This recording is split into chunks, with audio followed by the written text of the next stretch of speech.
Daniel. I'm the co-chair of REYES. It's a real pleasure to introduce today's speaker, Amanda Bell.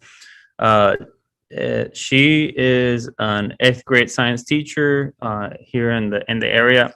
She's in fact a graduate of Old Dominion University, where we are located right now. She's here in the room with me.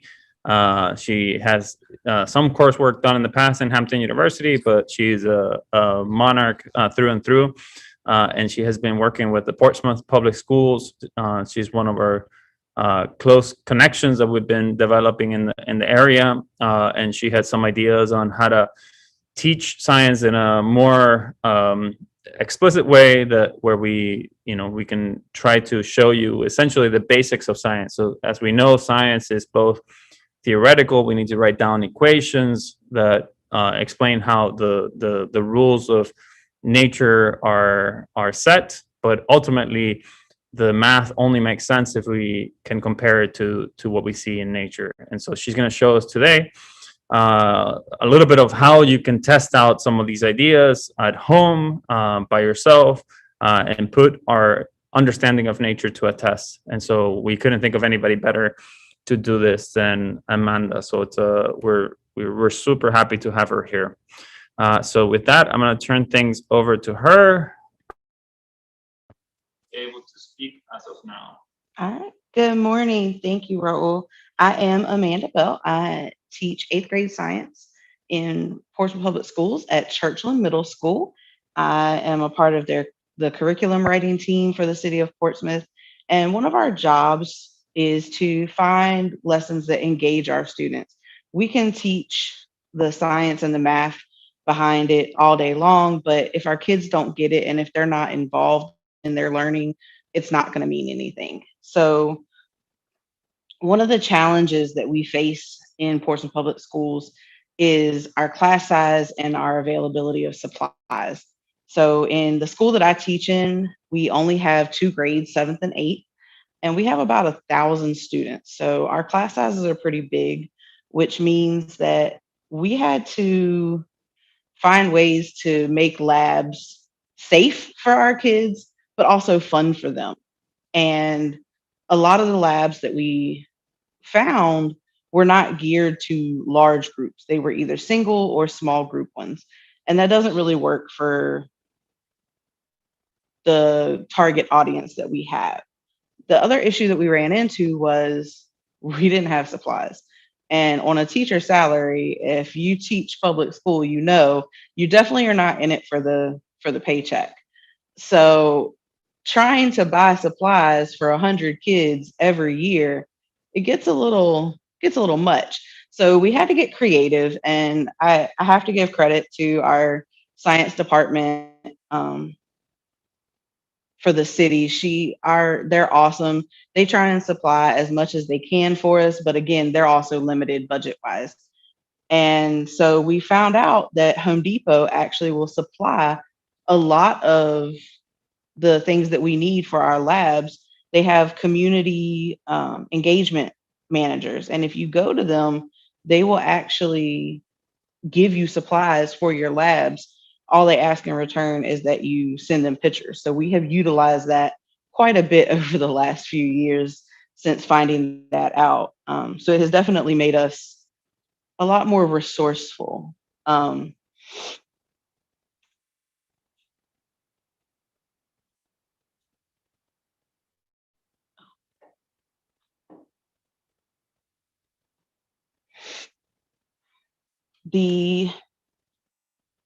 We are in Virginia, and so we run on the SOLs. And we know that as teachers, we don't want to teach to the test, which, although that's our job, we want our students to learn more than just what a standard says. We want to increase the rigor. We want them to be able to understand not only just the vocabulary and the background, but how to apply that to everyday life and how to utilize that. So one way to do that is through hands-on science. So our department decided that we would have lab day once a week. And it is built around, we actually built our schedule around the 5E model, which is what Virginia is going to now. And our lab day, we utilize argument-driven inquiry, which is called ADI. And it's not necessarily a new concept, but we've had to alter it a little bit. We took what they have and we changed it to meet our needs. As we know, as educators, the students that you get from any level, from elementary to college, every student is different. They learn differently. They're not gonna, there's no cut and dry way to teach every student. And argument driven inquiry allows us to do that. So the lab that I'm going to be showing you today is a modified ADI. So in a true ADI, you would give students a background article. They would work together with their team to develop a supply list, a safety list, a procedure, and then they would get that signed off. They would actually conduct the lab, record their data, analyze their data, go through the whole scientific process essentially on their own. The only thing you as the instructor do is ensure that their procedure is going to answer the question that is given. You provide them a guiding question, you provide them the background information, and then you're hands off. Now, that works at the college level. It even works at a lot of high school levels. But for me at the eighth grade level, that doesn't work for my kids. They're not coming to me with those skills. So what we did was we gave them the guiding question, we gave them the background information, and we chose to give them a material list and a safety list. Then they had to just develop the procedure on their own. So we modified that ADI for them so that it met them where they were. They weren't figuring out the same tools that a higher level student would have to figure out. And it worked beautifully. The first lab, not so much. This is actually the first lab that I conducted with my students as an ADI, my first year as an eighth grade teacher. It did not go well because my students were coming in, they had never had to think on their own critically with a lab before. And so I had to kind of back up and punt and realize that I had to give them tools. I had to teach them how to think critically. And so once I did that, they did beautifully. And so now what we do is we have them conduct the ADI lab with what we've given them, and they get their results. The following week, they conduct that same lab, but I give them the procedure. They then conduct the lab, get their data, analyze it, do the rest of the conclusion, and they compare their results and their data to the week before when they designed the lab. And they look at what was different as far as the steps. Was there something they missed? Was there something that they didn't see in their procedure that is included in the one that I give them? And it really helps them to see and to learn how to think critically and understand that in science, you can't take any step for granted. So it has been an awesome experience for us, for me as an educator and my team, and the way that it allows you to differentiate literally from elementary to college has been awesome. So the lab that I'm actually doing is part of the Virginia SOL PS5B, and it is on potential energy being affected by height and mass. So there are two ways that you can test this lab. It is either by the height that you drop your ball from or the mass of the ball that you're using. And so the setup that you see here, the ruler acts as a springboard. The meter stick shows you the height. I have my little action figure. I have a dough ball as well as my electronic balance. The students set up the action figure on the part of the ruler that is on the desk. They then drop the ball from a designated height and they record the height that the action figure jumps. At the end, they do at least, we're going to do 3 trials today. In class, they're required to do 5 trials, just because we know the more trials that you do, the better data that you get. But in a classroom where I only have 55 minutes with my students, more than 5 trials becomes a little cumbersome. So this meter stick is going to be my literal downfall today. So the challenges that I came across with this lab were, again, that my students weren't used to problem solving. They weren't used to thinking critically. They were coming from an elementary background where they're used to everything being given to them. And so for them to be handed this information and not given anything, it was kind of like, oh, I have to do this. I don't know where to start. And so for them, it presented its own unique challenge. But once we got past that and I taught them that problem solving, then they were okay. The other issue was my students are, when they take on something, they take it on strong. And they decided they were going to test both variables. And each time they changed not only the mass of their dough ball, but they changed the height they were dropping it from, which we as scientists know you can't do that. It does not work. So that was something that when we looked at their results and their conclusions, we had to talk about. Why did you get these weird data points? Why does it not look like what it looked like when I did it? It's because you tried to change 2 variables at the same time. The other issue is they think only the mass. Some of them thought only mass affected that potential energy. They didn't even consider that dropping it from different heights could change it. And that's when we talked about their results and we talked about the fact that if you think about a roller coaster, hills have to be different heights because of that potential energy. The mass of the roller coaster car doesn't change, but the height of the hill does.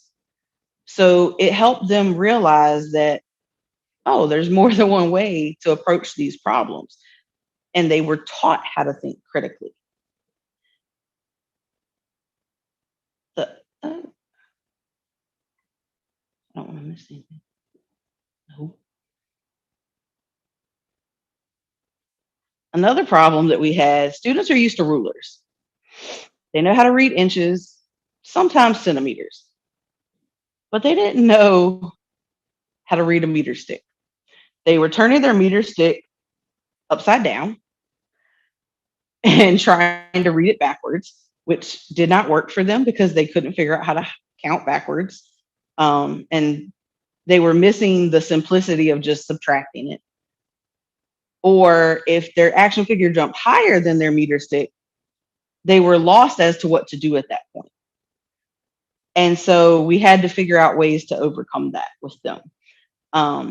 They were allowed to get a second meter stick, or they could put on their data trials 1 plus, 1M plus, and that way it told them it was 1 meter plus, so that it eliminated any outliers and they didn't have strange data points to deal with.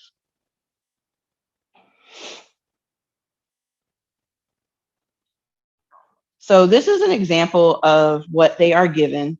Every student, when they complete an ADI lab, they are given a lab proposal sheet. And so at the beginning, they have the guiding question that we provide them. They then have the data that they will collect. This is essentially the information portion. When they read over the background, what are they going to do to answer the guiding question? And then the biggest part of all is their procedures and their safety procedures.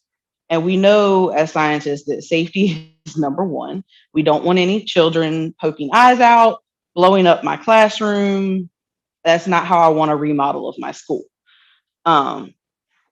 So that part is critically important. And this section has to be signed off on, which the next part will show how they will analyze their data. And if you look at the bottom, it actually has a place where I have to sign off.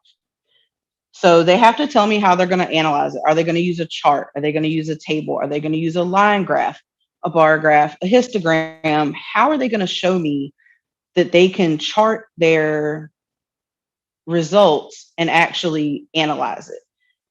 Then the bottom box is their actual data. Now they are provided with graph paper because we know that's a small box. So if their data needs more room than that, then they are provided with graph paper that they can put it on. I don't limit them to that small box. And then once they have their whole proposal put together, they bring it to me. And if I feel that their procedure will at least answer the question provided, then I will sign off and they can test it and see whether or not they actually get to answer the guiding question they were given. So again, ADI allows us to differentiate. We know every student learns differently. They're at a different level, no matter whether it's elementary, middle, high, college, whatever that is. And ADI allows us to do that. It speaks to different modalities. You have the students who learn best through reading on your team. You have your students who are kinesthetic learners who are going to do the best part as they're actually physically performing the lab. You have your students who are visual learners and do best with their charts and graphs. They're going to learn this material the best through the analyzing the data portion. And this really covers all of your modalities. And not only that, whatever level of student you're working with, that determines how much information you provide them. So ADI allows us as instructors and teachers and scientists to provide our students what they need and still allow them to have the autonomy of their learning and to get what they need out of it and reach the standards that we have for them. So this is our actual potential and energy in action demo. So I'm gonna actually show you what we do. So we have a meter stick, a ruler, my small little action figure. So it says 100 grams of Play-Doh. It's actually less than that. You can use whatever clay dough. My students get to use the Dollar Tree dough because you're not gonna mess up my expensive Play-Doh. You need colored tape or sticky notes or some sort of flag just to mark where the action figure hit, as well as a marker to put what trial number it was, a lab sheet, and preferably a camera with slow-mo.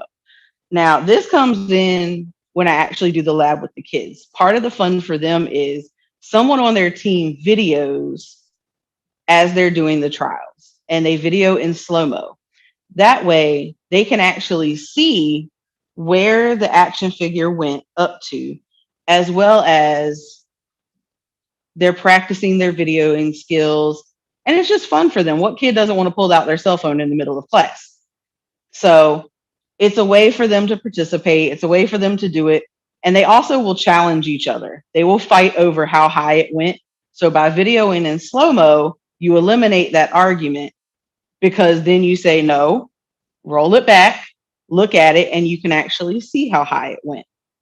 And that way it helps them when they're doing their data tables to know exactly how high their action figure went. So it's not a necessity, but it is a really good tool to have. All right, so as you can see, I have placed my ruler half on the table, half off. My action figure is going to sit on one of these days, I'm going to stop knocking my meter stick over. I don't know what day it will be. Probably not today. Thank you, Raul. All right, so I stick my action figure, that works perfectly, on the edge of my ruler that is on the table. I still have half my ruler off the table. I have my meter stick, okay? So I am going to measure. I'm going to turn on my handy dandy little electric scale. This was probably the best thing that I ever bought for myself for my classroom. And I'm going to place my dough on it. And so my dough is about 54 grams. So again, not 100, but that's okay. So now I have to determine what my drop height is going to be. So I don't want my little action figure flying all over this lab because I don't want to chase it. So I'm gonna pick oh, so Raul did exactly what my students did. He put our meter stick upside down. This is why I'm not an experimentalist. Huh? This is why I'm not an experimentalist. That is perfectly fine. So to avoid my little cow person here from flying literally all over this lab, we're only gonna drop it from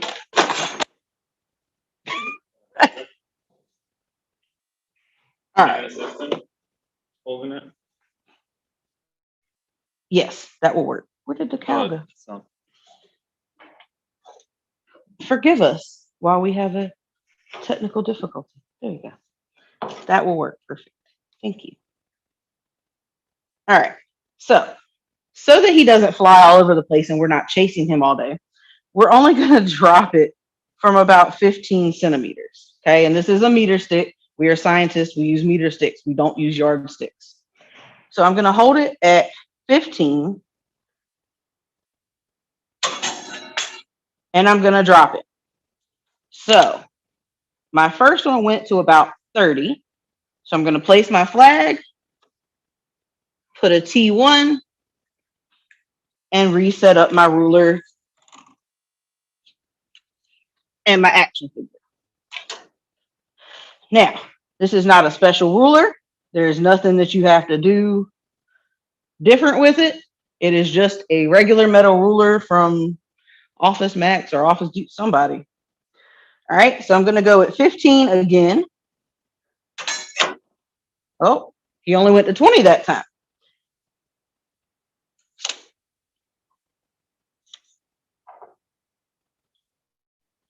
So I'm going to put my flag, put T2.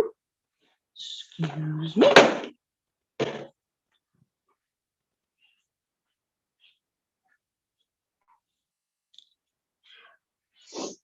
And we're going to do it for our third try. So we're going to put our little action figure here. Hold it at 15 and drop it again. I'm sorry, I was not trying to hit you with my cow. I won't take it personally. All right. Thank you. We're good. Okay. All right. So now what we are going to do is we are going to come to our actual data.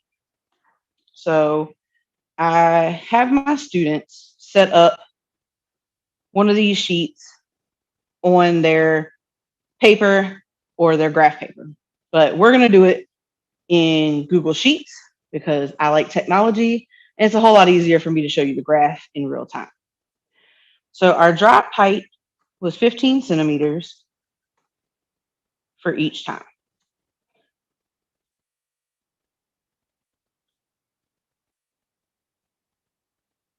All right. And our jump height for the first one was 30 centimeters. For the second was 20 centimeters. And for the third was 33 centimeters. So then what I would do is to create a chart. All right. I don't want a column, I want a line. Those are my headers. Amanda, maybe just if you say this, I just put on the chat the Google Sheet link so they can make their own Google Sheet. Okay. Comparison to reproduce what you're doing there so that they can do it on their own. Awesome. So in the chat is the link to the Google Sheet. So if you would like to follow along and put it in with me, you are welcome to do that.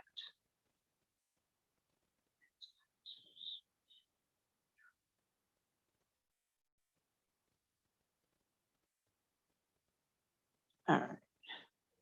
Forgive me, I'm used to Excel.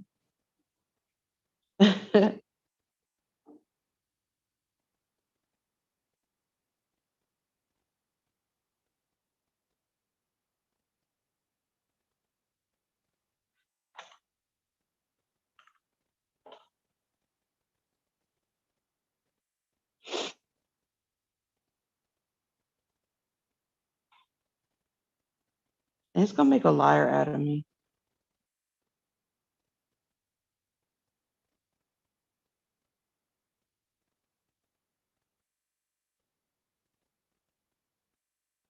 Uh, You have A2. Oh.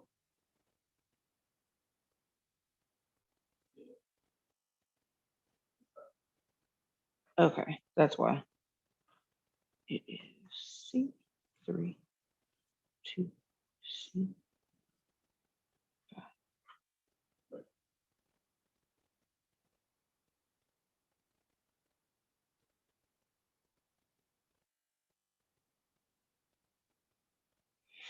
Now, in a perfect world, this would work.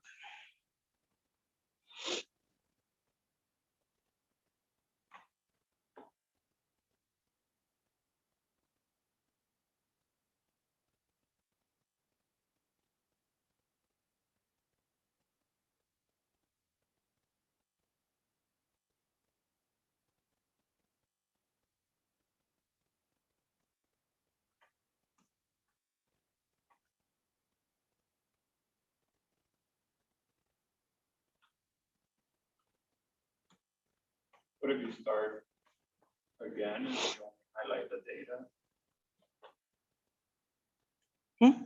If you start from the beginning, but you only highlight B3 to. Yeah, I'm gonna try and start over because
So your x-axis looks good. yeah, The data range is in at C3 to C5. Right now you have A3. yes, the data range is C3 to C5.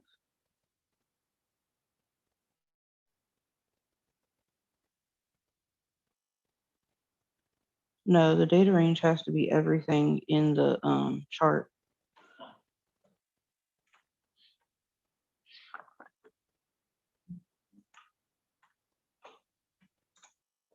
I promise I tried this at home before I came, and it worked.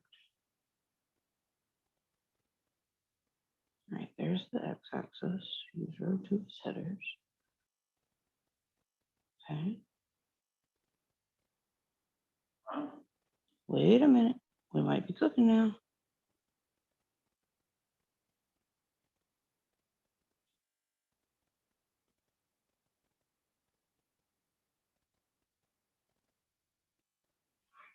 All right.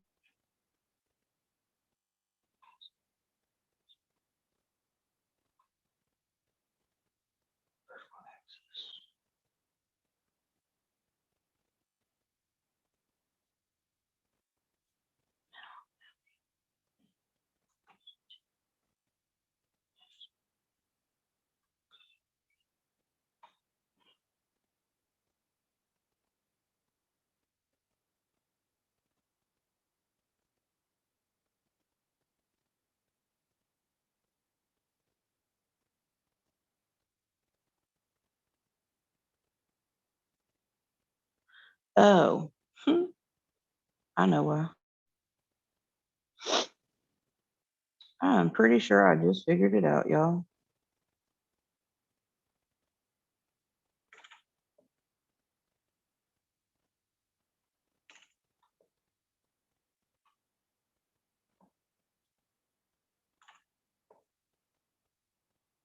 Let's see if that has anything to do with it.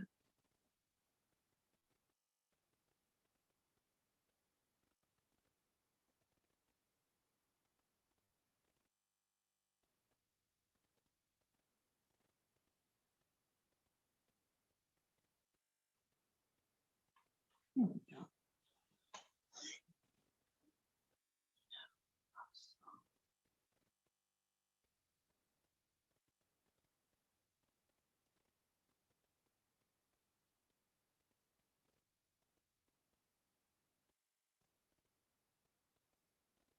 Hmm. All right, you know what? We're gonna do this the easy way. When in doubt, go back to what I know.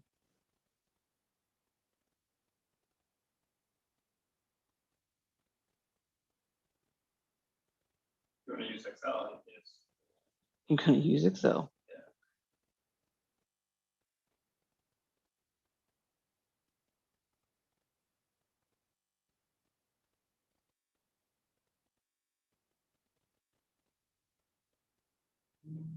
I am.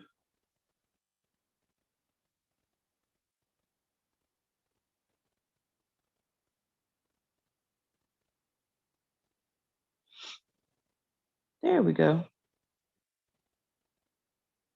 That looks a little bit more like what I'm used to. I think you're. I think we can only see your web browser. Okay. You gotta stop sharing. Share your Excel sheet.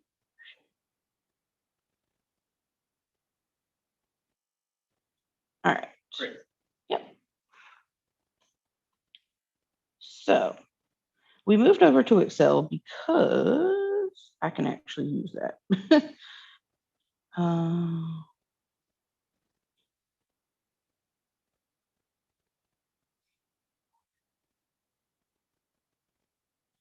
except now, there we go. All right.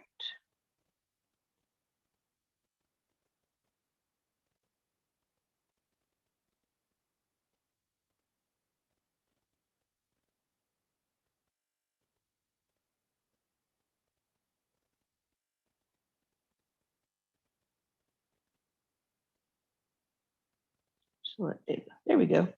All right. So I am definitely more of a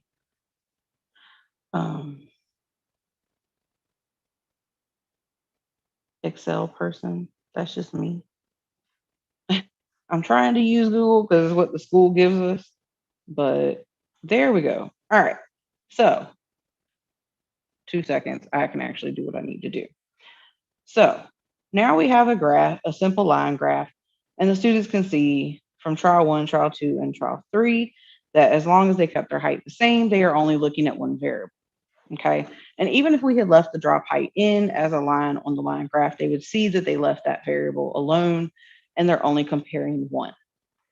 We would do this with the students. And then the following week, we would redo the lab with me giving them the procedure, and they would repeat it and compare their results again.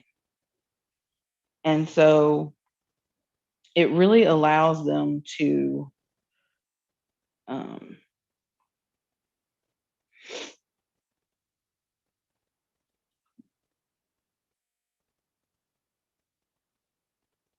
it allows them that ability to see their mistakes and to learn from them and figure out as scientists that you don't get it right the first time. You have to try things over and over and do repeated trials. We know that that's the only way to do good science, is that if you can repeat you can repeat your experiment and get similar results, then you know you did it correctly. And if not, then you have to figure out what you need to change or alter so that you are getting it the next time. And we get our best data from repeated trials. So that's why we do it more than once with the students. It's not to be redundant, it's so that they learn how to tweak their own challenges, or I don't want to call them mistakes, because we learn from things that we can change. They're not a mistake, they're just something that we need to change.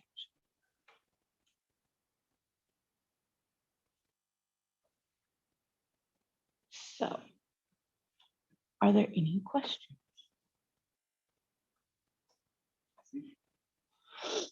So there's no questions right now. I do have some questions myself. Yeah.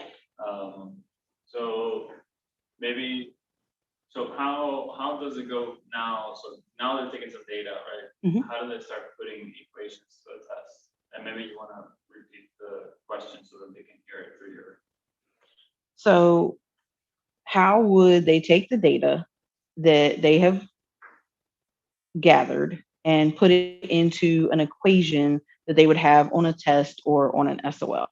So, we know that the potential energy equation is, have me laugh, mass times height.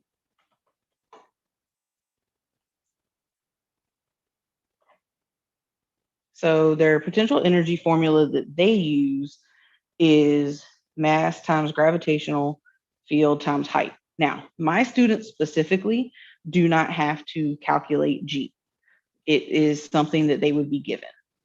But now they have their mass because they have their electronic scales that they can measure their action figure. They have their height because now they can take the average of the trials that they've done and they can find the potential energy of their action figure for their lab. Right. And so I guess the idea, right, is that they have the mass of the action figure, the mass of the Play-Doh, and they know the height of the original one, and so they should be able to predict from this. Yes. From the potential energy being conserved or the total energy being conserved, right? They should be able to. Yes, we would. So when they first do this lab, we are only looking at potential energy. We haven't covered the law of conservation of energy yet. That comes after we cover potential and kinetic energy. We would do this lab.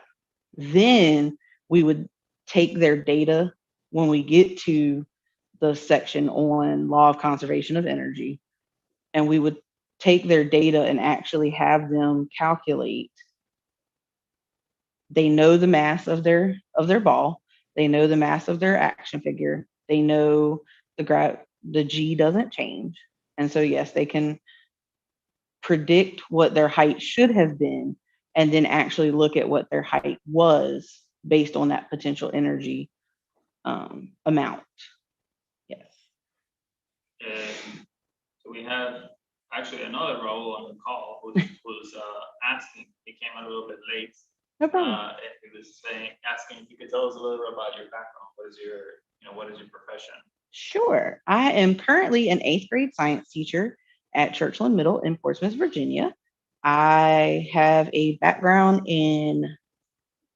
I started out as doing pharmacy at Hampton, decided that wasn't for me, ended up changing to psychology, got my developmental psychology degree from ODU,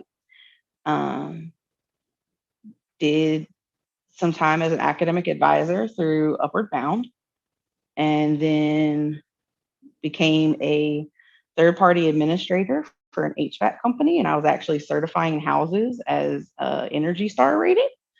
Decided that was not for me. Bossing around a bunch of technicians all day was not what I wanted to do. Went in and became a long-term sub teaching earth science and absolutely fell in love with it. So I pursued taking the classes necessary to get my teaching certification and became certified. And I actually am licensed to teach middle school science, middle school math, and algebra 1. And so I am getting ready to start my 6th year teaching middle school science. And I also teach coding camp. So what do you teach in your coding camp? What language? We teach block. Last week, I actually taught them, we use the Sphero and the Ozobot robots, as well as they do a lot. We start them out on code.org because I actually teach coding for 4th and 5th graders. And so we do code.org at first. Then they go into the Ozobots and the Spheros, and then this coming week they'll be creating video games with Scratch. Great. Yeah. Um, Maybe I'm gonna switch the microphone for a second. Okay. So I can sing. Can you hear me? All right, I think you can hear me. So maybe one suggestion that I have to our attendees is, perhaps for those of you that are more advanced students, what I would encourage you is perhaps to test this out at home, take a lot of data and see if you can test the conservation of energy. And another suggestion that I have is just to remind you, something that we announced in our first Regis session this year with Andrew Dodson, is that we have an ongoing science movie making competition. So perhaps one thing to do is for you to make your own videos, testing this out, and implementing these ideas that Amanda just showed us, including videos in slow motion, right, where you're testing these equations of potential energy and energy conservation in real time. So I would pass that challenge on to you to grab these ideas, put them to a test on your own, and making your own video. And if you figure out, Just should be able to hear you. if you figure out a really cool way to do this, or you figure out a way that you can make it your own or for your students, definitely share it with me. I love to hear from other educators as from ways that you've found that work with your students, or ways that you've altered labs or activities. I love to hear from other educators at how they've taken away things, or if you have suggestions for our lab, definitely let me know. I'd love to hear from you. Do you maybe have something to say for students currently students that perhaps have an idea of perhaps wanting to go into education, or perhaps haven't considered it seriously yet? What would you tell them? Yeah. If you are a student that is considering, if you even have a little bit of love for science or education in general, definitely pursue that. So as I was growing up, I always loved science, was always my favorite. My 7th grade science teacher, I actually get to work with her now. And it is the greatest honor that I have. She's the one that really inspired me. Her passion for science got me interested in it. And I tried to do something different, thinking that, oh, this will be better. But my love was always science and education. And so if that's what you have a love for, go for it. Definitely reach out, find people who inspire you, work with them, volunteer with them, ask them questions, how they got started, reach out and do as many opportunities, take part in as many opportunities as you can. One of the things I hated it when I was younger, but my mother signed me up for like literally everything, whether I wanted to do it or not, because she always said, if nothing else, you find out what you don't want to do. And honestly, that's the best advice I have for anybody. If you have an opportunity, take it. If nothing else, you find out that it's not what you want to do, because it's much better to find out in elementary, middle, high school, or even the beginning of college what you don't want to do than after you have a degree and you go, this is not what I want to do for the rest of my life. So definitely reach out to the people who inspire you. If you know within you that this is what I enjoy, go for it. You don't want to be miserable for the rest of your life. When it's literally what you love to do, it's not work. And I know that's cliche, but it's so true.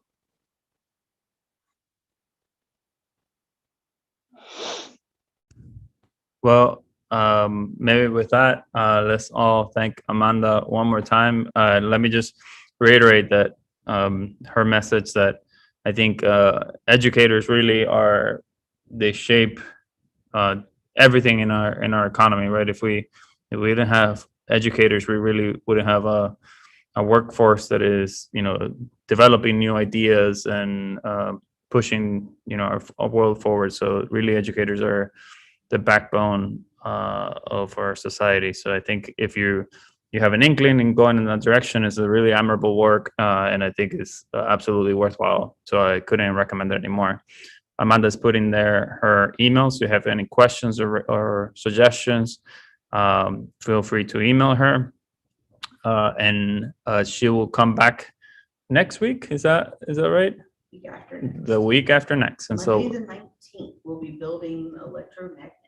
all right, so July the 19th, we'll be doing another demo. If you do this at home, definitely share it with me. I would love to compile all the pictures and videos and share it with my students so they can get some ideas of how to do it themselves. All right, if you didn't hear that, make sure to do this at home. Take videos, camera, pictures, do things in slow-mo, and send that to Amanda, okay? So we would appreciate that very much. And don't forget about the video competition.